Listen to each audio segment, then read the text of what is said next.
Boa noite, graça e paz, tudo bem com vocês? Prazer enorme em nos encontrarmos mais uma vez aqui no Promessas de Esperança. E logo aqui nesse início, eu já vou te pedindo aquilo que toda semana a gente sempre pede para cada um de vocês.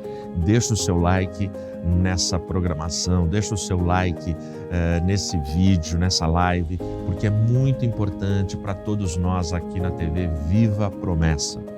Deixa também o seu comentário, o seu pedido de oração, registra aí a cidade de onde você está acompanhando, enfim. Toda essa interatividade nos ajuda muito aqui no canal, porque mostra para os algoritmos da internet que esse conteúdo é relevante e, portanto, a visibilidade dele aumenta. E se você ainda não é inscrito no canal, por favor, clica lá, se inscreve, ativa o sininho para você receber todas as notificações e ficar por dentro de tudo que a gente leva ao ar aqui na TV Viva a Promessa. Hoje eu quero refletir com você sobre o seguinte tema: o Jesus dos fracos. Então fica atento, pega a sua Bíblia, curte aí a nossa vinheta, na sequência a gente volta para refletirmos na Palavra de Deus.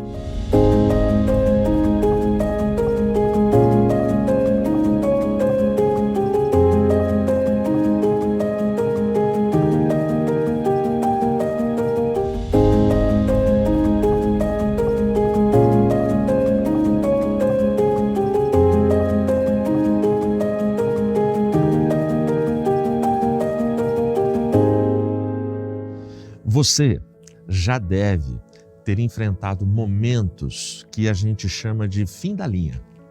Aqueles momentos que a gente entende e acha que nada mais vai dar certo, que a gente não tem mais para onde ir. A gente tem um personagem na Bíblia que expressa de forma muito clara esse momento na sua vida. Eu estou falando de Ana. Ana, no primeiro livro do profeta Samuel, logo no primeiro capítulo, nós encontramos Ana ali no altar, no templo. Ana, ela está, pelo que diz o texto bíblico, ela está, ela está prostrada, ela está agachada, ela está desanimada e ela balbucia alguns sons. Estes sons não são compreendidos pelo sacerdote Eli. Ana não pode ter filhos e Ana, ela chega nesse momento, esse momento crítico. A expressão que ela usa quando Eli afirma que ela pode estar bêbada, ela chega e diz: não, eu não estou bêbada, eu estou com amargura de alma. Amargura de alma são momentos de fim de linha. E momentos de fim de linha são aqueles momentos que nós nos sentimos um nada. Nós nos sentimos pessoas que já tentaram de tudo, sabe? A gente já tentou tudo, a gente já se esforçou, nós fizemos os nossos votos, as nossas campanhas de oração, mas parece que silêncio e nada de resposta é o que vem do céu para a gente. E a gente vai caminhando, a gente vai lutando. E esse momento de fim de linha é como se estivéssemos sustentados em relação à nossa fé por um frágil e fino fio de linha. E a gente está ali, como Ana, simplesmente esperando romper esse fio, quebrar esse fio e game over, e final da nossa caminhada, da nossa batalha, da nossa luta. Derrota é tudo que parece acontecer e que vai acontecer na nossa jornada de fé, na nossa jornada de esperança.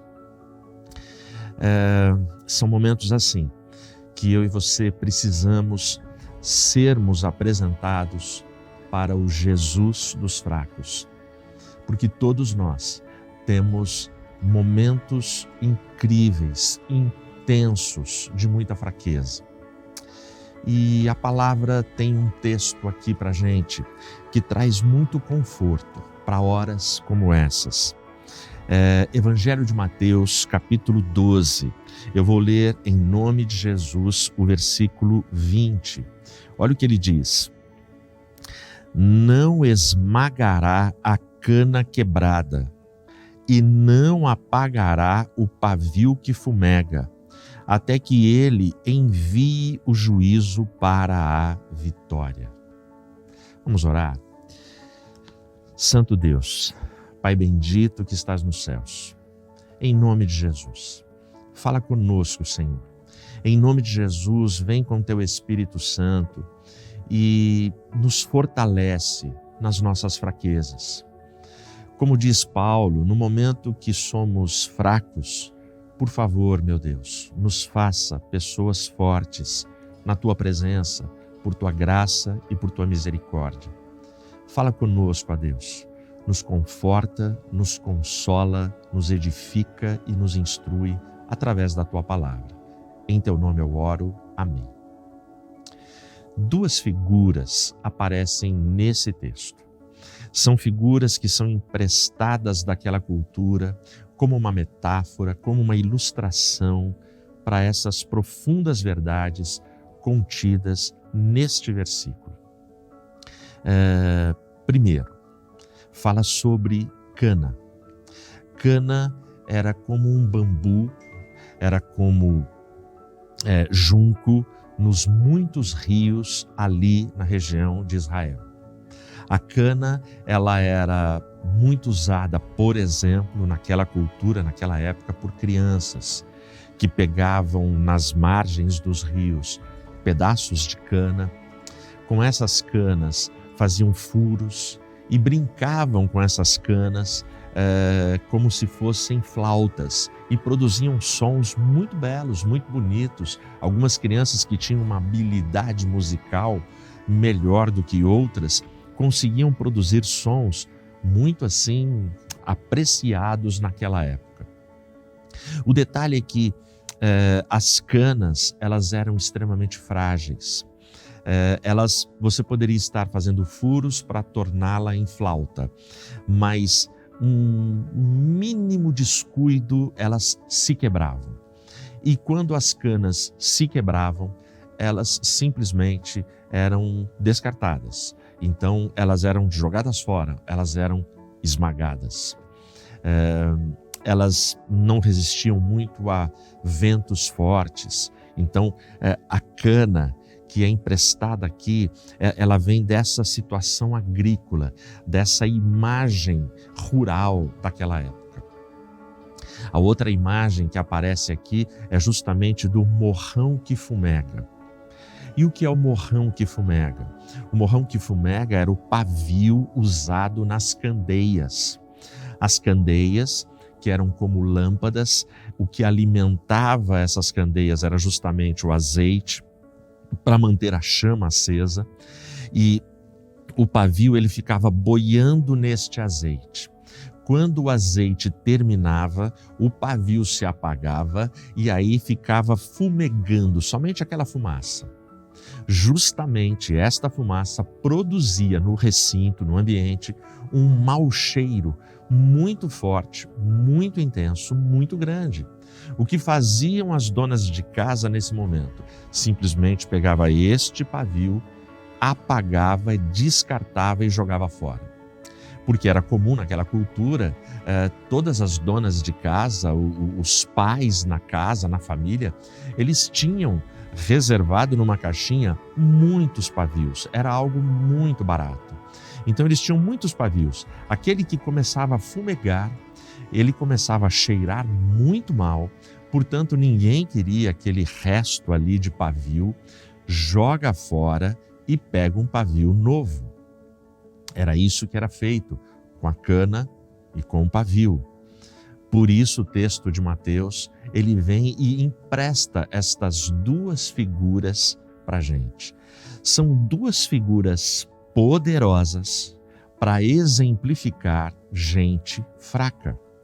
São duas figuras muito fortes, muito evidentes para nos mostrar gente fraca. Tanto a cana era fraca, quanto o pavio era fraco. E é justamente esses dois elementos que o texto bíblico, aqui no Novo Testamento, emprestando, inclusive, esta metáfora já do Velho Testamento, que já tinha sido usada lá, para mostrar para a gente pessoas, adoradores, seguidores de Cristo, que são pessoas fracas. Nesse texto, a gente aprende algumas lições que o Jesus dos fracos, de gente como eu e gente como você, ele deixa para a gente, trazendo conforto e consolo do Espírito Santo para as nossas vidas. A primeira lição que fica aqui: Jesus, ele não desiste dos fracos. O texto diz que ele não vai esmagar a cana quebrada, pelo fato dela estar quebrada, que ele não vai apagar o morrão que está fumegando. A ideia de que Jesus não desiste é: a cana pode estar quebrada, mas ela ainda é cana. O morrão pode estar fumegando, mas ele ainda é um morrão, ele ainda é um pavio. A gente entraria naquela expressão popular que tantas vezes já foi dita pelos nossos pais, pelos nossos avós, e nós mesmos já dissemos: enquanto há vida, há esperança. A gente não pode desistir da vida. E é exatamente isso que Jesus comunica, que o Evangelho comunica a nosso respeito. Jesus não desiste dos fracos. Ele não desiste. Pode ser que eu, Ed, na minha fraqueza, por esta fraqueza persistir num período longo da minha vida, esta fraqueza me leve à desistência. Esta fraqueza faça com que eu pense em desistir, em abandonar os caminhos do Senhor, abandonar a fé, abandonar princípios, abandonar valores. Pode ser que eu venha a desistir, mas Ele não desiste de mim, apesar das minhas fraquezas, apesar da minha impotência, apesar da minha insuficiência, apesar da minha pouca utilidade quando eu me encontro nos momentos de fraquezas evidentes na minha vida. Muitas coisas nos quebram, muitas coisas fazem com que o nosso pavio fique apenas fumegando. Muitas coisas, tentam nos jogar para essas geografias de fraquezas. Muitas coisas. Tínhamos outrora uma vida inteira, tínhamos outrora uma vida equilibrada, tínhamos outrora a unção e o fogo do Espírito Santo evidentes no nosso ministério, tínhamos todo o ânimo de ir para a casa de Deus, tínhamos toda a energia para sermos vaso de bênção e fazermos a diferença na nossa família. Nós tínhamos dons que eram multiplicados, que produziam muito para a glória, para a honra e para o louvor do nome do nosso Deus. Mas então fomos quebrados, mas então fomos apagados. E como o fomos? Às vezes por um gesto de uma pessoa má, às vezes por conta de uma palavra ofensiva, às vezes por conta de uma apunhalada nas costas, às vezes por conta de uma fofoca a respeito de membros da nossa família que nos entristeceram e a gente nunca conseguiu provar o contrário, a gente nunca conseguiu ter a chance e o espaço de nos defendermos. E aí você vê toda uma comunidade, a parentela, os vizinhos falando mal de você. Muitas coisas acontecem que podem nos quebrar, que podem fazer apagar todo o brilho, toda a chama do Espírito Santo nas nossas vidas. Esses são momentos que nos colocam nos vales de fraquezas. Esses são momentos que nos colocam no limite para desistir. Aí vem esse texto do Evangelho de Mateus. Vem esse texto dizer para mim e para você que Jesus, ele não desiste dos fracos. Ele continua olhando pelos fracos. A segunda lição que esse texto traz para mim e para você: Jesus, ele não destrói os fracos. Isso é tremendo, porque se ele não desiste, significa que a cana quebrada, o morrão que fumega, estão ali. Estão ali apesar da sua pouca utilidade nesse momento. Mas o texto, quando diz que ele não esmagará e ele não apagará, o texto está afirmando que naquela cultura, esses dois elementos, quando eles estavam com praticamente zero utilidade, esses elementos eram esmagados e apagados. Eles eram descartados. Então, quando o texto diz que ele não fará isso, ou seja, ele não apenas não desiste, como ele não destrói. A ideia do céu não é fazer com que eu me precipite num abismo por conta da minha fraqueza. A ideia do céu não é que eu olhe para aquela pessoa impotente, dependente química, dependente de vícios, dependente de pornografia. Não é que eu olhe para essa pessoa e diga assim: não tem mais jeito. Isso aí não tem mais jeito. E eu saia detonando, destruindo publicamente essa pessoa. Jesus não faz isso. Jesus, ele não destrói os fracos, porque se tem uma coisa fácil, usando mais um termo popular, um dito popular, é muito fácil chutar cachorro morto.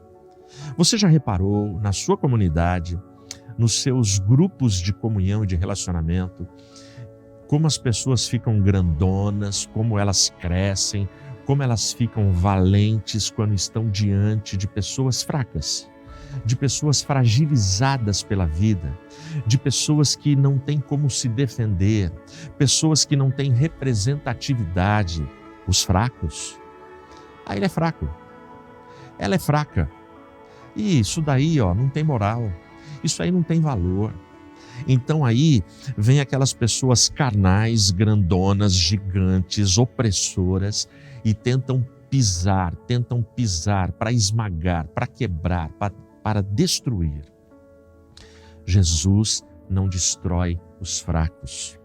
A cana quebrada e o pavio que ainda está fumegando tem valor, tem vida. E se tem vida, Jesus, ele entra em cena como protetor, como consolador, aquele que vai trazer refrigério para estas almas cansadas, para estas vidas que estão querendo se afastar ou já se afastaram, já estão longe, já não querem mais, nada com o Evangelho. Eu me lembro de um irmãozinho da IAP do Parque, ele já faleceu, e ele é um irmão assim, que ele ficou longe da igreja, anota aí, coisa de 40 anos. Quando eu venho para a igreja, quando eu começo a congregar aos meus 18 anos, esse irmão já não congregava. Eu não conhecia ele, eu só conhecia a sua esposa, que congregava sozinha. E me era muito curioso quando, à medida que eu fui crescendo na graça, no conhecimento, à medida que eu fui sendo líder de UMAP, líder disso, superintendente, diretor, diácono, presbítero, pastor, aí eu chego numa posição que eu tenho acesso a realidades que eu não tinha na minha juventude. E a realidade era, aquela irmã frequentava há décadas sozinha a igreja. Uma velhinha, uma senhora muito amada, muito querida, que também já faleceu. O marido dela, todos os meses, entregava, ele mandava o dízimo dele. Durante as décadas que ele se ausentou, ele falava: eu sou adventista da promessa. Ele nunca congregou em outra denominação. Ele continuou fiel à doutrina que ele abraçou e creu. Mas ele ficava na sua casa. Ninguém o conhecia, ninguém ia lá, a não ser a família dele. E essa história me tocou profundamente. Eu falei: como assim? como assim eu não sei quem é ele? E aí eu comecei a mandar abraços. E nós adquirimos há muitos anos atrás, 20 anos atrás, um terreno para construir um templo novo. O que eu fiz? Eu pedi para ela, eu falei, eu quero ir lá falar com ele. Aí eu fui, me apresentei, convidei ele, eu falei, o senhor não entraria no meu carro para a gente ver o terreno? Porque ele mandava oferta para pagar o terreno, além do dízimo. Ele aceitou, ele entrou no meu carro, a gente foi, aí voltamos, orei com eles, dei um abraço neles, e eu soube que o motivo dele ter deixado de congregar é porque a opressão e a ofensa para com os filhos dele na época, por parte de alguns consagrados, foi muito intensa, foi muito grande. E aí ele foi para a casa dele e ninguém mais foi buscá-lo. Eu sei que a partir daí ele se tornou meu amigo, se tornou amigo da igreja. Eu falei, vai lá congregar com a gente. Ele começou aí, ele voltou, ele foi recebido, ele voltou a participar de ceia, ele não perdia mais um culto. E graças a Deus ele estava ali com a gente. Jesus não destrói os fracos. É evidente que se eu fosse aqui detalhar o motivo dele não congregar, foi uma fraqueza também na decisão e na escolha dele. Dava para suportar. Até porque na vida a gente tem que suportar muitas coisas. A gente engole muitos sapos, muitas humilhações. Todos nós passamos por processos de agressão e de injustiça que são totalmente incoerentes contra a nossa pessoa. Todos nós passamos por isso e são testes. E infelizmente a escolha dele foi aquela. Mas felizmente, décadas depois, chegou o tempo de voltar. Jesus não destrói os fracos.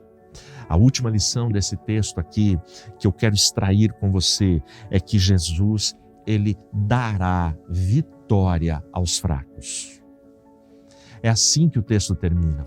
O texto termina dizendo que ele não esmaga a cana quebrada, ele não apaga o morrão que ainda fumega e, por fim, ele dará vitória aos seus filhos. Ou seja, não é simplesmente um ato de solidariedade, não é simplesmente um prato de comida, um marmitex, uma sopa numa noite de frio. E não é que isso não tenha valor, tem muito valor. Não é simplesmente uma blusa na campanha do agasalho, não.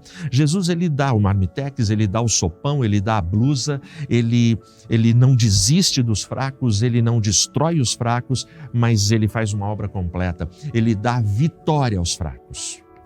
Eu sozinho não conseguiria, você sozinho provavelmente também não conseguiria, nós não conseguiríamos.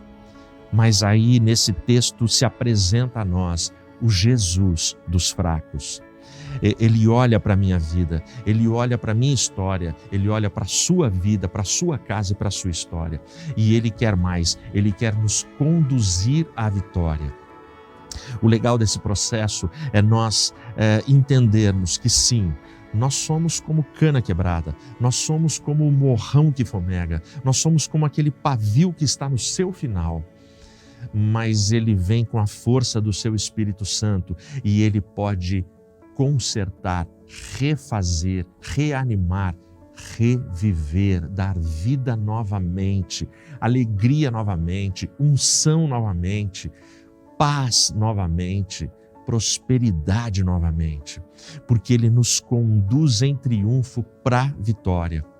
A ideia toda aqui desses dois elementos que são impotentes para se auto-recuperarem é que quando a vitória chega no final do versículo, esta vitória ela é atribuída 100% ao grande amor e ao grande poder do Deus que nós servimos, ao grande amor e ao grande poder do Jesus dos fracos, do Jesus que olha, não despreza e olha com compaixão para quem está passando por vales de fraqueza e processos de fraqueza. E a Ana? A Ana, lá no templo, diz que naquele dia ela volta para a casa dela. Ela volta para a casa dela e quando ela chega em casa, ela vai coabitar com Eucana, com o seu marido. O texto diz que quando ela coabitava com o seu marido, quando ela mantinha relações íntimas, cheias de amor e com a bênção de Deus, debaixo de um teto, na perspectiva do casamento, a palavra diz que Deus se lembrou de Ana. E Deus então fez com que ela pudesse gerar um filho. 9 meses depois, nasce o pequeno Samuel. Aí Samuel fica em casa com Ana até que ele seja desmamado. Quando ele é desmamado, ela leva e entrega ele no templo para que ele viva para sempre ali no templo. A mulher fraca se tornou a mulher forte. A mulher fraca se tornou a mulher que recebe forças de Deus e o milagre de Deus na sua vida. E é muito interessante que esta Ana, que teve a sua oração ouvida, ela deixa uma lição para a família. Mais tarde, é justamente Samuel, que no interior do templo vai dizer quando Deus o chama: fala, Senhor, que o teu servo ouve. Eu gostaria de terminar com essa expressão de Samuel. Nas nossas fraquezas, fique atento. Nas nossas fraquezas, vamos dobrar a nossa atenção. A gente pode até achar que Jesus já não olha por nós, já não nos ouve, já não intercede, já não nos socorre. Mas Ele está falando, mas Ele tem palavra, Ele tem misericórdia, Ele tem revelação para a gente. Que eu e você façamos essa oração de Samuel também. Fala, Senhor, que o teu servo ouve. Fala, Senhor, que a tua serva ouve. E Deus traz um novo alento. Ele traz uma nova esperança, independente de qual seja a minha fraqueza. Mas quando eu me aproximo dele com arrependimento, com quebrantamento, com honestidade em relação a toda a fraqueza que se abateu sobre a minha vida, ou por culpa minha, ou por ataque de terceiros, não importa. O fato é que a graça dele me sustenta, me alcança e me levanta. Que Deus abençoe a sua vida, que você tenha a coragem de admitir fraquezas, sabendo que nele e somente nele esse tempo de fraqueza poderá se tornar em tempo de força e de vitória para a sua vida e para o seu lar. Que Deus nos abençoe.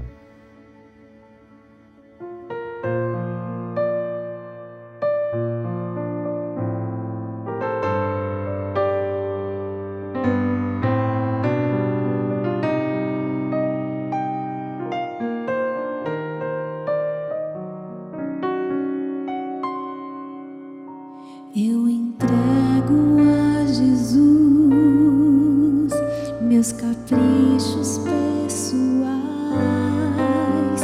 as vontades tão carnais, e sigo em frente. Eu entrego a Jesus a impureza do meu ser. Quero mais do seu amor, quero viver em paz.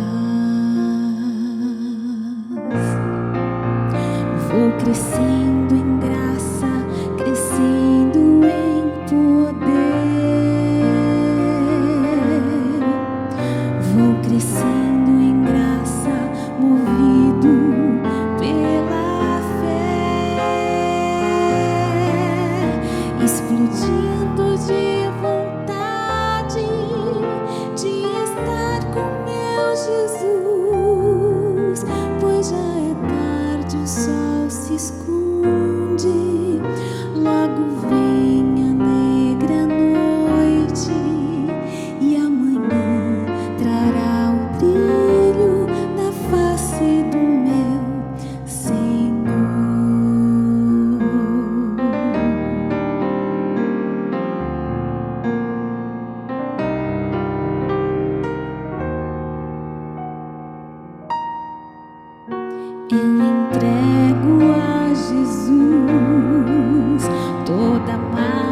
Amém?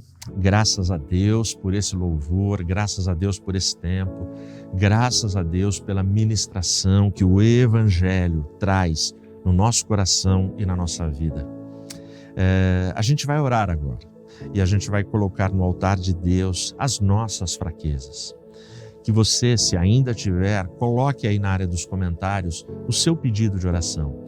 Mesmo você que está assistindo depois, coloque o seu pedido de oração, deixe o seu comentário, o seu like, é muito importante, para que a gente possa criar essa sintonia, essa intimidade entre nós aqui da TV Viva a Promessa e você aí no seu lar, no seu carro, na sua casa, no seu trabalho. A gente vai falar com Deus e a gente precisa entender e crer que Ele não desiste de nós, Ele não nos destrói e Ele quer nos dar vitória. Que a nossa fé tenha a capacidade de esperar nele e suportar todas as pressões que a vida nos impõe. Vamos orar? Fecha os seus olhos aí e ora comigo. Santo Deus, glória, honra e louvor sejam dados somente a Ti. Obrigado, Senhor. Obrigado por saber que nós servimos ao único e verdadeiro Deus, que nós servimos a um Deus forte, que tem toda a força, todo o poder e toda a autoridade no céu e na terra. Pai, em nome de Jesus, olha pelas demandas de cada um dos Teus filhos, olha pelas minhas demandas. Senhor, olha pelos nossos vales de fraquezas, que esses vales não sejam tão insuportáveis e tão intensos a ponto de nos fazerem desistir da nossa fé, da nossa caminhada, da nossa santificação, que a gente procura, Senhor, em parceria contigo, viver a cada dia, Senhor, na nossa jornada. Pai, em nome de Jesus, envia bênção, envia solução, envia escape, envia renovação para a nossa história, para a nossa vida, para a nossa família, para a nossa igreja. Continua conosco, Pai, nos ajuda. Em nome de Jesus eu oro. Amém. Amém.